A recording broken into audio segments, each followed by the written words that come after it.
Hello all, Sciacca here. My friends call me Bill. You can do the same. Greetings from Tamarindo, Costa Rica, and welcome to another edition of the 5-Minute Motivator. I'm going to get a little metaphysical on you today. I was just reading something by a gentleman by the name of Alan Watts, a very interesting guy. I was listening to one of Wayne Dyer's older DVDs and happened to come across his name. I read a book by him years back called What is Zen? And I found it to be interesting, but I kind of fell away from Alan Watts. He was actually a trained and ordained Episcopal minister back in the mid to late 40s, I believe. But he left Christianity and had such disdain for organized religion, and it was coming out in his writing. So I kind of unfollowed him a little bit, if I could use a more modern term for somebody who was never even around when the internet existed. But I did come across something very interesting. He asked 3 questions, and I think these 3 questions are important enough to include in a short video blog like this. And it has to do with how we behave in our life and how we make decisions for our future. But he asks these questions in terms of a boat.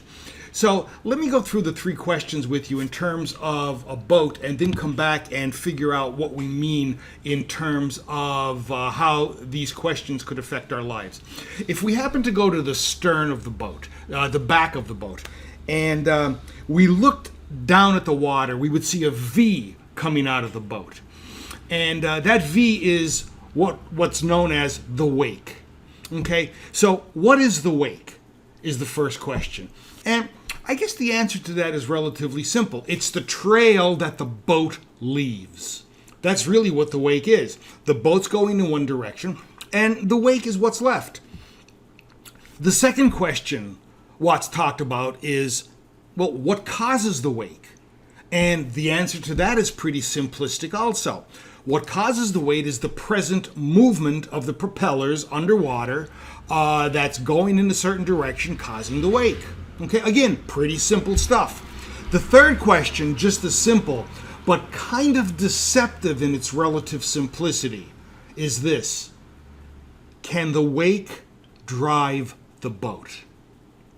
The answer to that is obviously no. The wake can't drive the boat. If we look at this as time frames, the wake is the past, the motor is the present, and the direction the boat's going in is the future. Okay? So the wake can't drive the boat. Now, let's look at this in terms of our own life. What is our wake? It's our past, the rememberings of our past.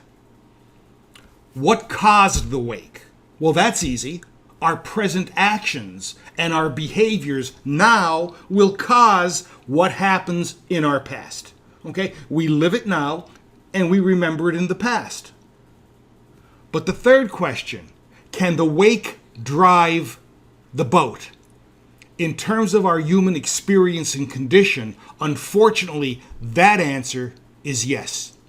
How many of us live currently and move in the direction toward our past, not being able to do something or not wanting to do something because of what happened in the past?